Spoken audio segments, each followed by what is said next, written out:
Good evening. This is Pamela, and you're listening to Watchmen on the Pod. We're going to continue in our book reading, 50 Years in the Church of Rome by Charles Chiniquy, and we are in chapter 62. When alone on my knees in the presence of God on the 1st of January, 1855, I took the resolution of opposing the acts of simony and tyranny of Bishop O'Regan. I was far from understanding the logical consequences of struggle with that high dignitary. My only object was to force him to be honest, just, and Christian towards my people. That people with me had left their country and had bid an eternal adieu to all that was dear to them in Canada in order to live in peace in Illinois, under what we then considered the holy authority of the Church of Christ. But we were absolutely unwilling to be slaves of any man in the land of liberty. If any one at that hour could have shown me that this struggle would lead to a complete separation from the Church of Rome, I would have shrank from the task. My only ambition was to purify my church from the abuses which, one after the other, had crept everywhere about her as noxious weeds. I felt that those abuses were destroying the precious truths which Jesus Christ and his apostles had revealed to us. It seemed to me that was a duty imposed upon every priest to do all in our power to blot from the face of our church the scandals which were the fruits of the iniquities and tyranny of the bishops. I had most sincerely offered myself to God for his work. From the beginning, however, I had a presentiment that the power of the bishops presentiment presentiment that the power of the bishops would be too much for me, and that sooner or later they would crush me. But my hope was that when I should have fallen, others would have taken my place and fight the battles of the Lord, till a final victory would bring the church back to the blessed days when she was the spotless spouse of the Lamb. The great and providential victory I had gained at Urbana had strengthened my conviction that God was on my side, and that he would protect me so long as my only motives were in the interest of truth and righteousness. It seemed, in a word, that I could not fail so long as I should fight against the official lies, tyrannies, superstitions, and deceits which the bishops had everywhere in the United States and Canada, substituted in the place of the gospel, the primitive laws of the church, and the teachings of the Holy Fathers. In the autumn of 1856, our struggle against the Bishop of Chicago had taken proportions which could not have been anticipated either by me or by the Roman Catholic hierarchy of America. The whole press of the United States and Canada, both political and religious, were discussing the causes of the probable results of the contest. At first, the bishops were indignant at the conduct of my Lord O'Regan. They had seen with pleasure that a priest from his own diocese would probably force him to be more cautious and less scandalous in his public and private dealings with the clergy and the people. But they also hoped that I should be paralyzed by the sentence of excommunication, and that the people, frightened by those fulminations, would withdraw the support they had at first given me. They were assured by Spink that I would lose my suit at Urbana, and should, when lodged in the penitentiary, become powerless to do any mischief in the church. But their confidence was soon changed into dismay when they saw that the people laughed at the excommunication, that I had gained my suit, and that I was triumphing on that very battlefield which no priest since Luther and Knox had come out unscathed. Everywhere the sound of alarm was heard, and I was denounced as a rebel and schismatic. The whole body of the bishops perhaps to hurl their terrible fulminations at my devoted head. But before taking their last measure to crush me, a supreme effort was made to show us what they considered our errors. The Reverend Messrs. Brassard, curate of Longueville, and Reverend Isaac de Solner, president of St. Hyacinth's College, were sent by the people and bishops of Canada to show me what they called the scandal of my proceedings, and press me to submit to the will of the bishop by respecting the so-called sentence of excommunication. The choice of those two priests were very wise. They were certainly the most influential that could be sent. Mr. Broussard had not only been my teacher at the College of Nicolette, but my benefactor, as I have already said. When the want of means in 1825 had forced me to leave the college and bid adieu to my mother and my young brothers in order to get to a very distant land in search of a position, he stopped me on the road to exile and brought me back to the college along with the Reverend Mr. Leprechaun. He paid all my expenses to the end of my studies. He had loved me since as his own child, and I cherished and respected him as my own father. The other Reverend I. Deslonner had been my classmate in the college from 1822 to 1829, and we had been united during the whole of that period, as well as since, by the bonds of the sincerest esteem and friendship. They arrived at St. Anne on November 24th, 1856. I heard of their coming only a few minutes before their arrival, and nothing can express the joy I felt at the news. The confidence I had in their honesty and friendship gave me at once the hope that they would soon see the justice and holiness of our cause, and they would bravely take our side against our aggressors. But they had very different sentiments. Sincerely believing that I was an unmanageable schismatic who was creating an awful scandal in the church, they had not only been forbidden by the bishops to sleep in my house, but also have any friendly and Christian communications with me. With no hatred against me, they were yet filled with horror at the thought that I should be so scandalous a priest and so daring as to trouble the peace and destroy the unity of the church. On their way from Canada to St. Anne, they had often been told that I was not the same man as they knew me formerly to be, and that I had become sour and gloomy, abusive, insolent, and haughty. That I also would insult them and perhaps advise the people to turn them away from my premises, as men who had no business to meddle in our affairs.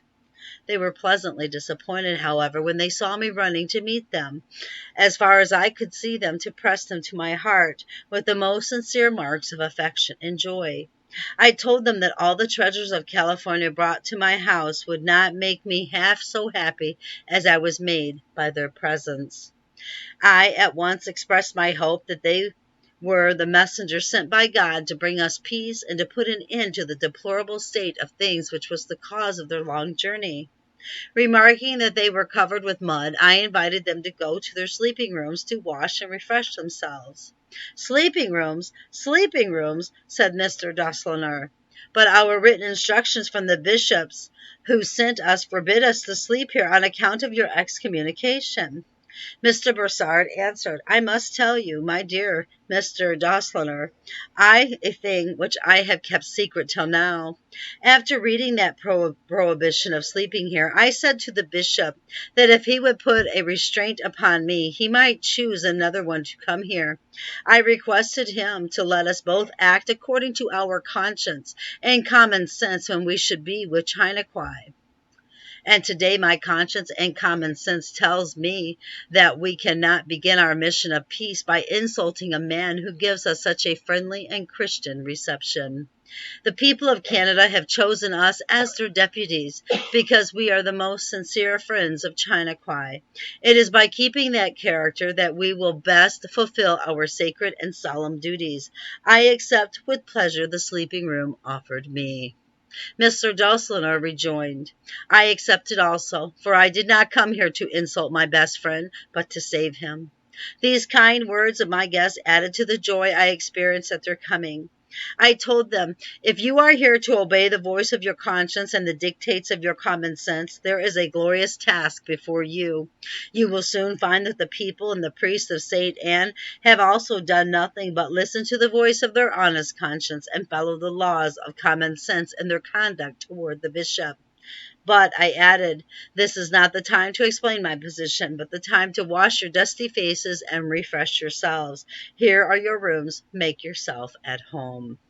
After supper, which had been spent in the most pleasant way and without any allusion to our troubles, they handed me the letters addressed to me by the bishops of Montreal, London, and Toronto, to induce me to submit to my superiors and offer me the assurance of their most sincere friendships and devotedness if I would obey.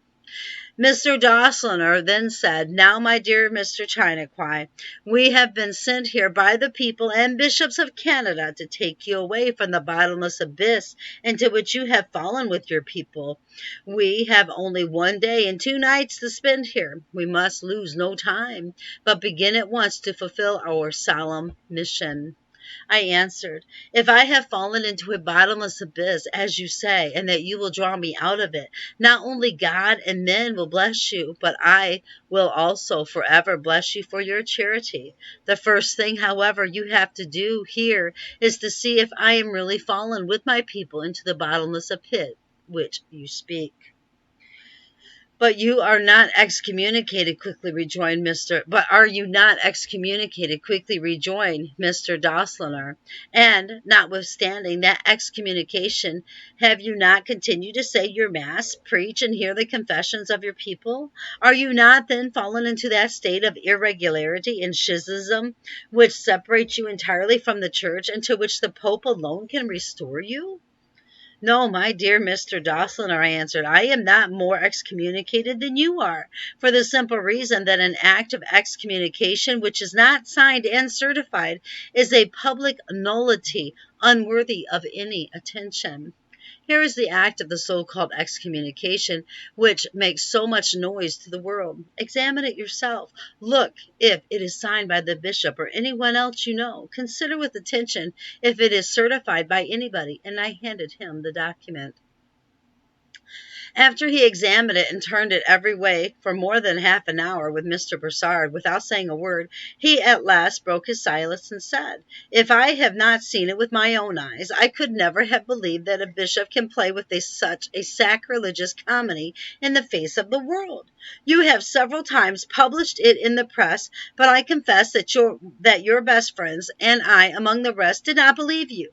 It could not enter our minds that a bishop should be so devoid, I do not say of every principle of religion, but of the most common honesty, as to have proclaimed before the whole world that you were excommunicated, when he had offered to us only that ridiculous piece of rag to support his assertion.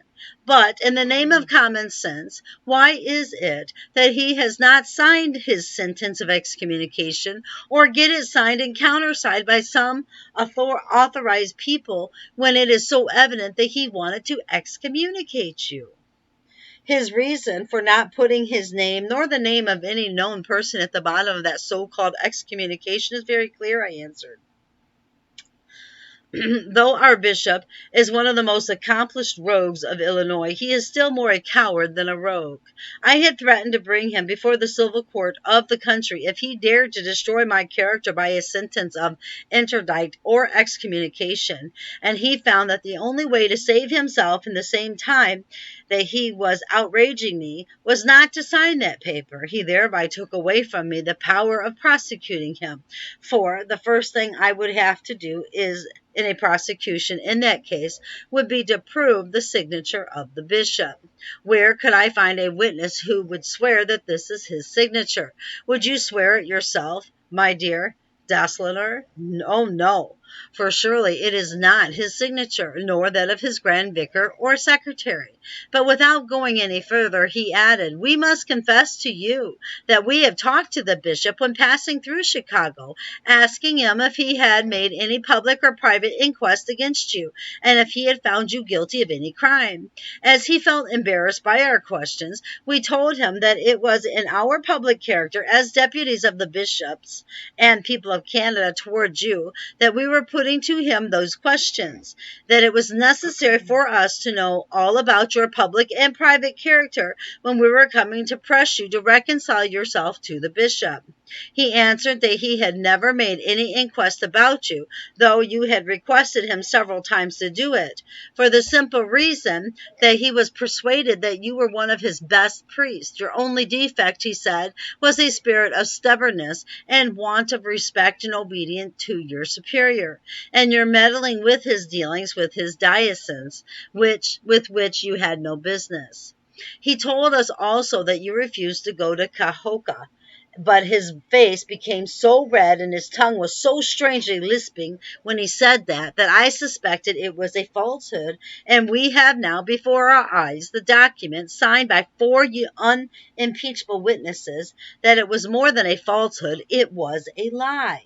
He proffered another lie also, we see it now, that when he said that he had signed himself the act of excommunication, for surely this is not his handwriting. Such conduct from a bishop is very strange. If you would appeal to the Pope and go to Rome with such documents in hand against that bishop, you would have an easy victory over him, for the canons of the Church are clear and unanimous on that subject. A bishop who pronounces such grave sentences against a priest and makes use of false signatures to certify his sentences is himself suspended and excommunicated ipso facto for a whole year. Mr. Broussard added, cannot we confess to Chiniquy that the opinion of the bishops of Canada is that Bishop O'Regan is a perfect rogue, and that if he, Chiniquy, would submit at once under protest to those unjust sentences and appeal to the Pope, he would gain his cause and soon be reinstated by a public decree of his holiness. Okay. Our discussion about the troubles I had and the best way to put it into them, having kept us up till 3 o'clock in the morning without being able to come to any satisfactory issue, we adjourned to the next day and went to take some rest after a short prayer. The 25th of November at 10 a.m. after breakfast and a short walk in our public square to breathe the pure air and enjoy the fine scenery of our beautiful hill of St. Anne, we shut ourselves up in my study and resumed the discussion of the best plans of putting an end to the existing difficulties. To show them my sincere desire of stopping those noisy and scandalous struggles without compromising the sacred principles which had guided me from the beginning of our troubles, I consented to sacrifice my position as pastor of St. Anne, provided Mr. Broussard would be installed in my place. It was decided, however, that I should remain with him as his vicar and help in the management of the spiritual and temporal affairs of the colony. The promise was given me that on that condition the bishop would withdraw his so-called sentence, give back to the French Canadians of Chicago the church he had taken away from them, put a French-speaking priest at the head of the congregation, and forgive and forget what he might consider our irregular conduct towards him, after we should have signed the following document. To his Lord O'Regan, Bishop of Chicago. My Lord, as my actions and writing in opposition to your orders have, since a few months, given some scandal and caused some people to think that I would rather prefer to be separated from our holy church than to submit to your authority, I hasten to express the regret I feel for such acts and writings, and to show to the world and to you, my bishop, my firm desire to live and die a Catholic. I had hastened to write to your lordship that I submit to your sentence, and that I promise hereafter to exercise the holy ministry only with your permission. In consequence, I respectfully request your lordship to withdraw the censures and interdicts you have pronounced against me, and those who have had any spiritual communication with me. I am, my lord, your devoted son in Christ. C. Chiniquy. It was 11 o'clock at night when I consented to sign this document, which was to be handed to the bishop and have any value only on the above conditions. The 2 deputies were beside themselves with joy at the success of their mission and at my readiness to sacrifice myself for the sake of peace. Monsieur Duslenor said, now we see evidently that Chiniquy has been right with his people from the beginning. that he never meant to create a schism, to put himself at the head of a rebellious party, to defy the authority of the church. If the bishop does not want to live in peace with the people and pastor of St. Anne after such a sacrifice, we will tell him that it is not Chiniquy but Bishop O'Regan who wants a schism. We will appeal to the Pope. I will go with Chiniquy, and we will easily get there the removal of that bishop from the Diocese of Chicago. Mr. Brassard confirmed that sentence and added that he would also accompany me to Rome to be the witness of my innocence in the bad conduct of the bishop.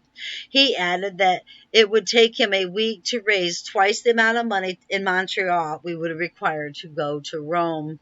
After thanking him for what they had done and said, I asked Mr. Dossler if he would be brave enough to repeat before my whole people what he had just said before me and Mr. Brassard in the presence of God. Surely I would be most happy to repeat before your whole people that it is impossible to find fault with you in what you have done till now. But you know very well I will never have such an opportunity, for it is now 11 o'clock at night. Your people are soundly sleeping, and I must start tomorrow morning at 6 o'clock to take the Chicago train to Chiniquy at 8 a.m. I answered, all right. We knelt together to make a short prayer, and I led them to their rooms, wishing them refreshing sleep after the hard work of the day. 10 minutes later, I was in the village, knocking at the door of 6 of my most respectable parishioners and telling them, please do not lose a moment. Go with your fastest horse to such and such a part of the colony. Knock at every door and tell the people to be at the church at 5 in the morning to hear with their own ears what the deputies from Canada have to say about past struggles with the Bishop of Chicago. Tell them to be punctual at 5 o'clock in their pews, where the deputies will address them words which they must hear at any cost. A little before 5 the next morning, Mr. Dossler, full of surprise and anxiety, knocked at my door and said, Chiniquy, do you not hear the strange noise of buggies and carriages which seem to be coming from every quarter of the globe? What does it mean? Have your people become crazy to come to church at this dark hour, and so long before the dawn of day? What? I answered. I was sleeping so soundly that I have heard nothing yet. What do you mean by this noise of carriages and buggies around the chapel? Are you dreaming? No, I am not dreaming, he answered. Not only do I hear the noise of great many carriages, wagons, and buggies, but though it is pretty dark, I see several hundred of them around the chapel. I hear the voices of a great multitude of men, women, and even children putting questions to each other and giving answers which I cannot understand. They make such a noise by their laughing and jokes. Can you tell me what this means? I have never been so puzzled in my life. I answered him, do you not see that you are dreaming? Let me dress myself, that I may go and see something of that strange and awful dream. Mr. Brassard, though a little more calm than Dossler, was not himself without some anxiety at the strange noise of that multitude of carriages, horses, and people around my house and chapel at such an hour. Knocking at my door, he said, please, Chiniquy, explain that strange mystery. Do that people come to play us some bad trick and punish us for intruding in their affairs? Be quiet, I answered. My dear friends, you have nothing to fear from that good and intelligent people. Do you not remember that last night, a few minutes before 11 o'clock, Dossler said that he would be honest and brave enough to repeat before my whole people what he had said before you and me and in the presence of God? I suppose that some of the angels of heaven have heard those words, and they carried them this night to every family, inviting them to be here at the chapel, that they might hear from your own lips what you think of the grand and glorious battle that they are fighting in this distant land for the principle of truth and justice, as the gospel secures them to every disciple of Christ.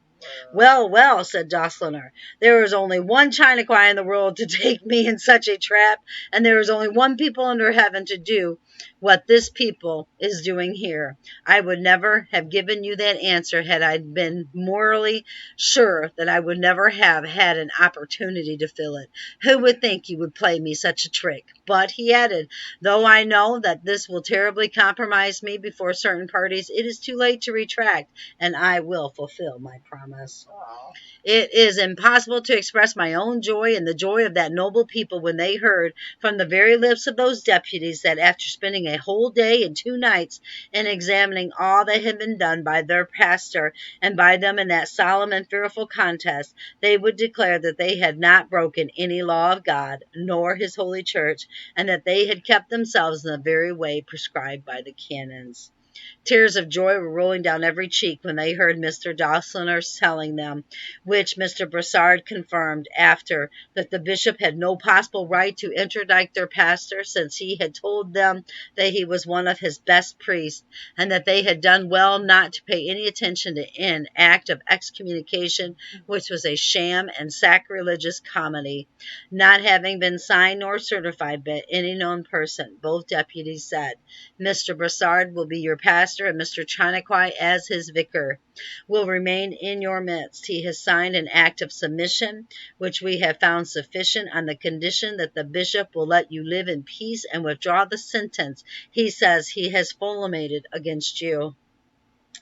If he does not accept those conditions, we will tell him it is not Mr. Chiniquy, but he who wants a schism, and we will go with Mr. Chiniquy to Rome to plead his cause and prove his innocence before his holiness. After this, we all knelt to thank and bless God, and every people went back to their homes with more cheerful hearts than the people of St. Anne on that morning of the 25th of November, 1856. At 6 o'clock a.m., Mr. Dawsoner was on his way back to Chicago to present my conditional act of submission to the bishop and press him, in the name of the bishops of Canada and in the name of all the most sacred interests of the church, to accept the sacrifice and the submission of the people of St. Anne, and to give them the peace they wanted and were purchasing at such a price. The Reverend Mr. Brassard had remained with me, waiting for a letter from the bishop to accompany me and put the last seal to our reconciliation. The next day he received the following note from Mr. Dawsoner. Bishop of Chicago, November 26, 1856. The Reverend Mr. Brassard, Monsieur, it is advisable and indispensable that you should come here with Mr. Chiniquy as soon as possible. In consequence, I expect you both day after tomorrow in order to settle that matter definitely. Respectfully yours, Isaac Dawsoner.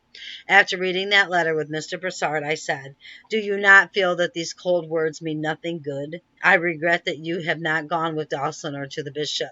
You know the levity and weakness of his character, always bold with his words, but soft as wax at the least pressure which he feels. My fear is that the bulldog tenacity of my Lord O'Regan has frightened him, and all his courage and bravadoes have melted away before the fierce temper of the Bishop of Chicago. But let us go. Be sure, however, my dear Mr. Brassard, that if the bishop does not accept you to remain at the head of this colony to protect and guide it, no consideration whatever will induce me to betray my people and let them become the prey of the wolves which want to devour them. We arrived at the Illinois Central Depot of Chicago the 28th at about 10 a.m. Mr. Dawsoner was there, waiting for us. He was pale as a dead man. The marks of Cain and Judas were on his face. Having taken him at the short distance from the crowd, I asked him, what news? He answered, the news is that you and Mr. Brassard have nothing to do but to take your bags and go away from St. Anne to Canada. The bishop is unwilling to make any arrangements with you. He wants me to be the pastor of St. Anne pro tempore, and he wants you, with Mr. Brassard, to go back quietly to Canada and tell the bishops to mind their own business. And what has become of the promise you have given me and my people to go with me and Mr. Brassard to Rome if the bishop refused that proposed arrangement you have fixed yourselves? Tat, tat, tat, he answered. The bishop does not care a straw about your going or not going to Rome. He has put me as Grand Vicar at the head of the colony of St. Anne, from which you must go in the shortest time possible. Now, Dawsoner, I answered, you are a traitor and a Judas, and if you want to have the pay of Judas, I advise you to go to St. Anne. There you will receive what you deserve. The beauty and importance of that great colony have tempted you, and you have sold me to the bishop in order to become a grand vicar and eat the fruits of the vine I have planted there. but you will soon see your mistake. If you have any pity for yourself, I advise you never to put your feet into that place anymore. Wow.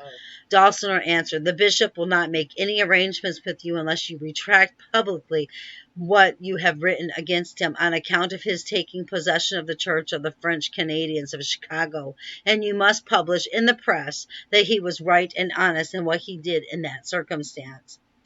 My dear Mr. Broussard, I said, can I make such a declaration consciously and honorably? That venerable man answered me, you cannot consent to do such a thing.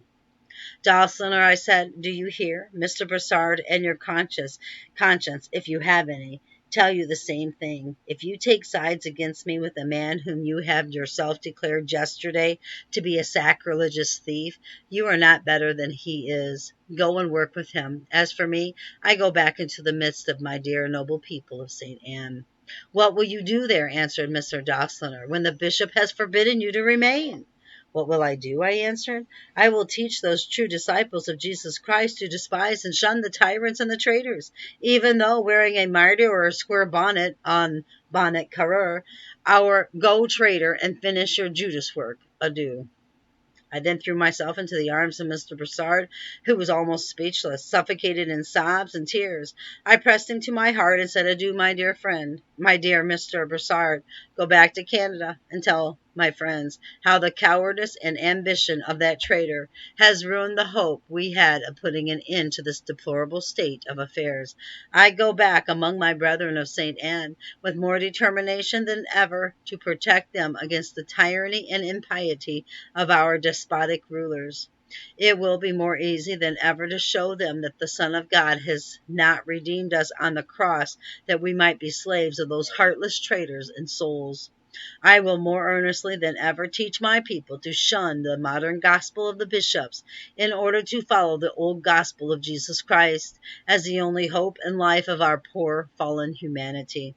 Mr. Broussard wanted to say something, but his voice was suffocated by his sobs. The only words he could utter when pressing me to his heart were, adieu, dear friend, adieu. Wow. That is insane. That is crazy. Yeah. That's a lot. That man, he went through a lot, didn't he? Yeah, he did. He really did. All that proof, all those people, and then just... And still, that guy still... I don't know how he did it. I don't either. And the thing is, he has the whole church backing him up, even though they know he's wicked. And that's the thing. That's the thing that's so messed up. Mm-hmm. Yeah, it's crazy. That's nuts. All right, brothers and sisters, that ends chapter 62. Next time we'll pick up in chapter 63. And if I'm not mistaken, I think it only has 67 chapters, and then that is the end of 50 Years in the Church of Rome by Charles Chiniquy. So, until next time, brothers and sisters, keep your eyes on Jesus, your nose in the book, which is the Word of God, and embed the Word of God upon the tablets of your hearts, so you will not sin against God or be deceived. Till next time, I love you all so very much. Be blessed.